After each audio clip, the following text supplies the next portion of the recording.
No, they would not.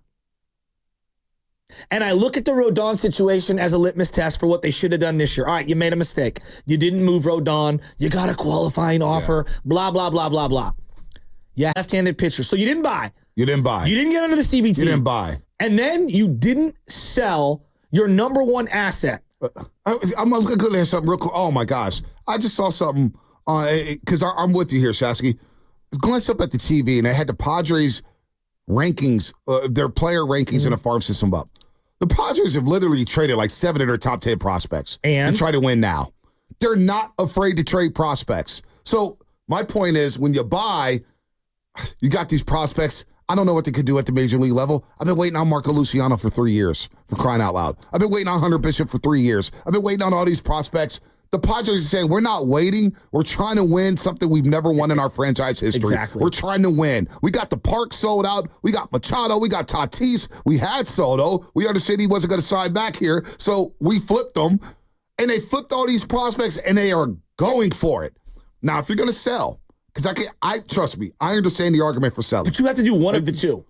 If you're going to sell, ain't no halfway step into selling. That's what I'm saying. You're selling Ray. Yes. You're selling Snell. Conforto. You're selling Conforto. You're selling Yaz. You're selling Matt Chapman could even go. Hell, if they're going to sell everything, then Case Smith could play short. He could play third. Tyler Fitzgerald could play shortstop. You play Wisely at second, or Luciano, and you play some youngster at first base. And you flip. If you're going to sell, you sell. But the fact that they stayed stagnant and how the audacity to sit up there yesterday and say, Mark Buchanan's going to bring good vibes here. He's tenacious. And we got the best rotation in baseball. But Bonte, we got the best rotation in baseball. This is the problem, though. The Giants, whether it's Farhan, the front office, I don't know. They think there's nobility in fielding an expensive roster that's average. And the Giants fans have told you, we don't really like that product. We don't. Am I wrong? Yeah, no, you're right. No, you're not wrong. The product you're trying to sell me is there's nobility in trying to pretend to compete. Yep. Whereas Giants fans are saying, you know what? I'd actually rather you just bottom the hell out. Bottom out. And then find out some sort of path through, because this no man's land is not doing it for anyone. Bottom out, because guess what's going to happen in September? You already see what's going to happen. They're going to start to lose some games. They're not going to have a sustained winning streak. Not with this lineup. That's not possible. And they're going to get. You see the teams that they're playing? Like, again, Giants fans. And I'm going to get to love this question with Farhan in just a second. But again, Giants fans, this is what's staring us in the face. First of all, you lost yesterday, and all the teams ahead of you won. Diamondbacks, Padres, Cardinals, everybody won. Pirates, they all won. So you lost ground right away, right? You lost ground right away. It felt like they all scored 5+ runs in dramatic fashion. That's what they do. Now, we have this lineup that we're looking at, and then you look at August 23rd. That's when the fun begins, Shasky. Okay. August 23rd, they go to Seattle for 3. That's an organization desperate to win. They traded for Randy Arozarena, and they've got all the pitching, and they're desperately trying to win in Seattle. Milwaukee. Been in first place in NL Central all season long. They one of the best run teams in baseball. And they're trying to win. And Jackson Chirino, their 20-year-old, they stuck with them. He was hitting 210, 201. They stuck with him. Now he's batting around 250, 260, and he's getting better and better by the day. What do you think they think of the Giants' $200 million payroll? Oh, they're laughing. Craig Counsell, or not Craig Counsell, whoever the hell manager is sitting there like, look at this team. $200 million? That's what they're fielding? The Giants? It reminds me of Gabe Kapler, who's a manager of the Phillies. Brennan Belt? Swing it back, dude. You're batting cleanup for the Giants. They're looking at the Giants saying, that's the Giants with Willie Mays patches on their jerseys? I know. Barry Bonds don't want to come to the game. I doubt we see Barry at another game this year. Why the hell would Barry want to come out of his comfy home in Marin and go watch this sad sack? And it's not even the players' fault. It's really not. I can't even get on the players here. But Milwaukee.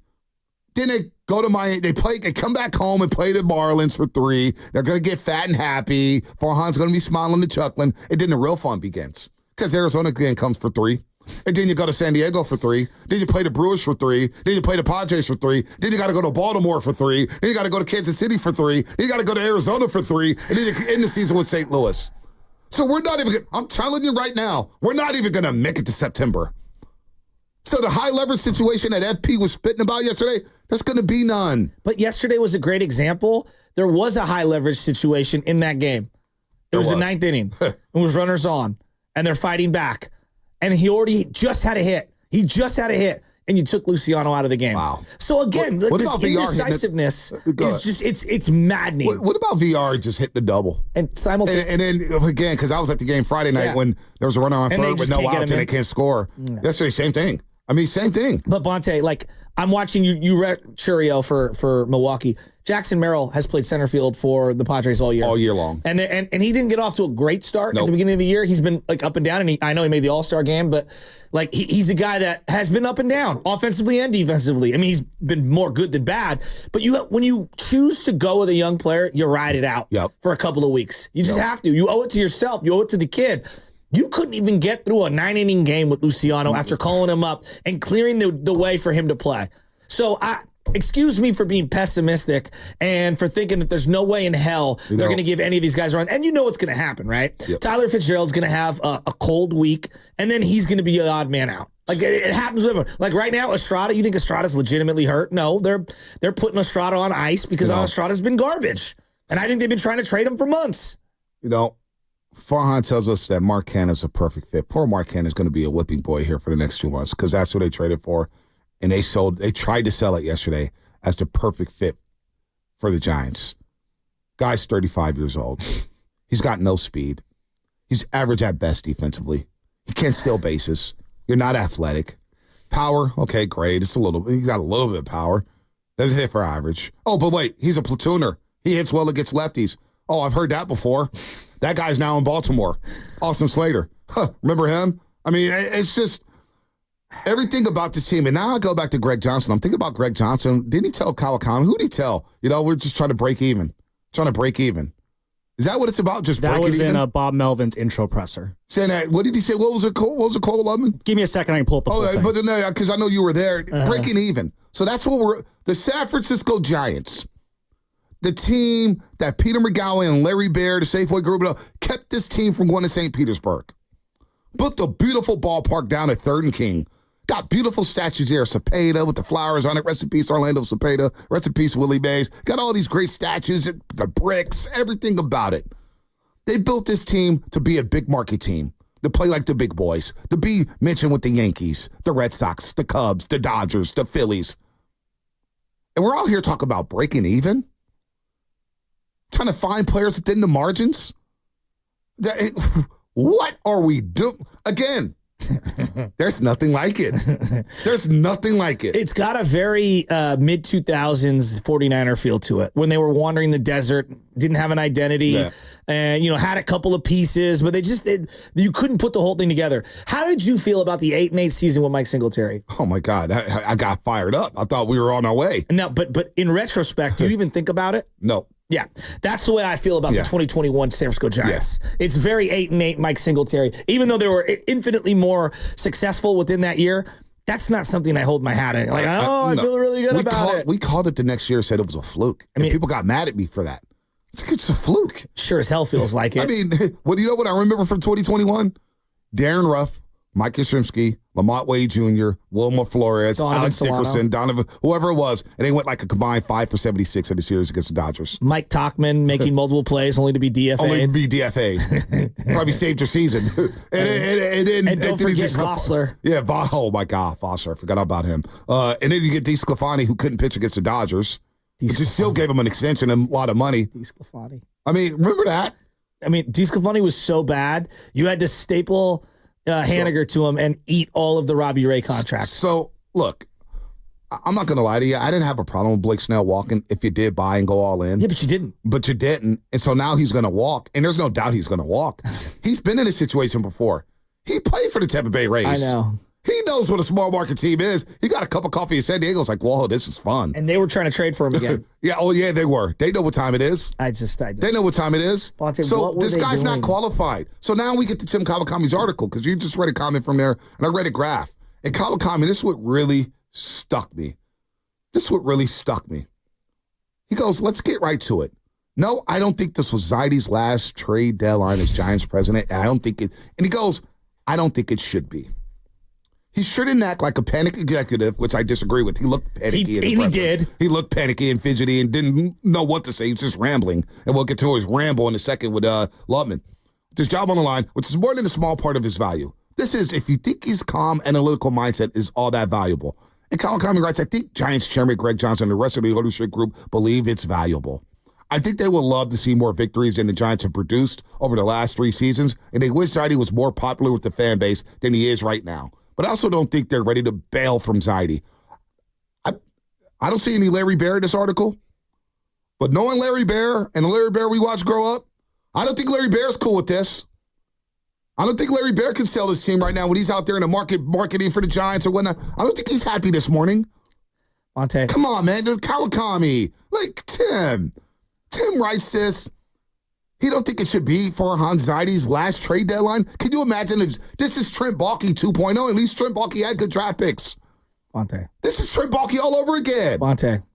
This is where they finished in the NL West, not in the entire NL, the NL West since the guy took over. Look, 2019, I'll give you a pass. You finished third, okay? 2020, a short year. You finished third in the NL West. 2021, you won it. It's a huge outlier. Back to 2022, third in the NL West. Last year, fourth.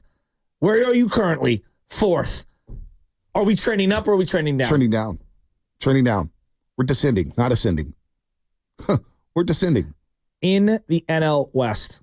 All right? And so, look, man, Tim, I respect your work and resume and everything you've done. Dog, read the room. We're done with them. Do you understand business? I know you understand clicks, okay? And so we all do. Like, we all know what generates. We all know the algorithm, what hits. This Giants roster doesn't hit. It doesn't hit. All right? If this were Amazon Prime, it would be delisted. Would it not? Yeah. You would remove it. Am I wrong? Am I wrong? Like, it's just straight up. And I look at it, and I'm saying to myself, and I'm dead, and I'll say this to Tim's face. Tim, are you more worried about access to having a conversation with Greg Johnson, or are you really, like, going to think outside the box? Are you going to be, like, your own independent thinker? Because I agree that the guy isn't the worst in the league. It's not good enough. And the overall body of work, the resume of what the team has been fielded over the last couple of years is below water mark in its own division. It is. All right? Forget comparing yourself to the Dodgers. That's a fool's errand. They're the best run team in all of baseball in terms of, money and stars and operating skills. You aren't even on the level of the Padres or the Diamondbacks. And I'm glad you brought up the Padres because we just hired the manager who managed the Padres last year. They disappointed everybody. Well, A.J. Preller looks like a genius right now. It sounds like everybody in San Diego is happy with A.J. Preller right now, right? I mean, they're rolling. They got their players. They're happy. Again, I don't know. We hired Bob Melvin when it was like... So Kawakami is up writing this, too. With their pitching lined up, this team does have that outside shot too, as Zaidi said, go on a 10-2, 14-3 run and jump a bunch of teams ahead of them. As a Tuesday afternoon, Fangraphs gave the Giants just a 17.5% chance to make the playoffs, but that was a big jump from just a few days ago when they swept the Rockies. So Zaidi goes, I think what our playoff odds are telling us is we've got to have a big run in us. And if we do, we'll be there. And if we don't, we won't. When you look at the starting pitching matchups, almost every game the rest of the season, and we're going to look at it and believe we have an advantage there. It's a pretty good place to start any baseball game. Well, then 3 hours later, you take on the Oakland A's, and J.P. Sears went 7 innings of shutout ball and struck out 9 guys. Bonte, forget the World Series teams. Just forget the World Series teams. The 2016 playoff team. I'm just going to use that one. Listen to the amount of games started from the starting rotation. Now, Robbie Ray pitched 4 good innings, and they declared this the best rotation in baseball. Bumgarner had 34 starts. Johnny Cueto had 32 starts. Jeff Samardzija had 32 starts. Jake Peavy had 21 starts. Kane had hurt himself, but he had 17 starts up into that point. Albert Suarez had 12 starts, and then they traded for Matt Moore at the deadline, and he had 12 starts. Eric Miller, your high-leverage lefty, has more starts. The same Eric Miller showing up outfielders? Blake Snell! The same Eric Miller who showed up outfielders? Yes. And Robbie Ray, on paper, it makes sense. But the data doesn't back it up. Nor does the injury history, nor does the understanding do you see, and by the way, I want to make sure, 26, 30, 31, 35, 31, 26, and Matt Moore was 27. Those were the ages of those guys. You're asking a 22-year-old and a 21-year-old to go into uncharted waters this deep into the season. Yep. And they've been like, I really like Birdsong, and I love what I've seen in the recent memory from Harrison. You had to pause Harrison's workload just a month ago. How about Bob Melvin yesterday talking about Harrison and Birdsong? We've had some off days, and we've given him a little bit of an extended break, at least to Harry. So we'll monitor it, whether it's an inning less on a particular day, if we think they're a little bit taxed. If we'll use our off days to give everybody an extra day, and then we'll monitor, how we think they're pitching and how they're holding up. Harry's pitching his best baseball right now. So he went through a little bit of a period where, it wasn't great for him, but it's never a straight line. And right now he's throwing the ball really well, and his velo's, a little bit higher than we saw it early on too. So we'll just monitor these things as we go along. That's Bob Melvin and Sam Lemon. Asked him a question about the workload for these two young pitchers there. So you got that going on. Do we have time to play your question to Farhan? Let me know. We got Dave Fleming coming up here in just a second. Shayna Rubin from the Chronicle is going to join us at 9:25. Got my girl Sabrina Ellison from the Warriors dance team. She's going to join us at 9:20. I'm a little mad I didn't get to judge that competition. Maybe I'll be a little happier here. But everything they've done have worked backwards. And the team and the organization that this core group is built, we're breaking even. We've become the Tampa Bay Rays of the NL West. And that's just not acceptable with this fan base. And so again, 888-957-9570. If you could ask Farhan one true serum question, what would it be? And I'll throw another one out there for everybody. What would your message to Fahran Zaidi and the ownership group be right now? What would your message to Farhan and the ownership group be right now? What's your message, Giants fans? Seriously. How happy? Are you happy? Is anybody pleased right now? Are we the only ones angry? Nah, I know we're not the only ones angry. But who's happy out there with what they've done? I would love to hear from you. Convince me that they did well at the deadline. Was standing pat the best situation? I don't think so. Shasky doesn't think so. What a disappointing day in Giants. We're never going to forget yesterday. We're never going to forget yesterday. What a joke. Let's talk to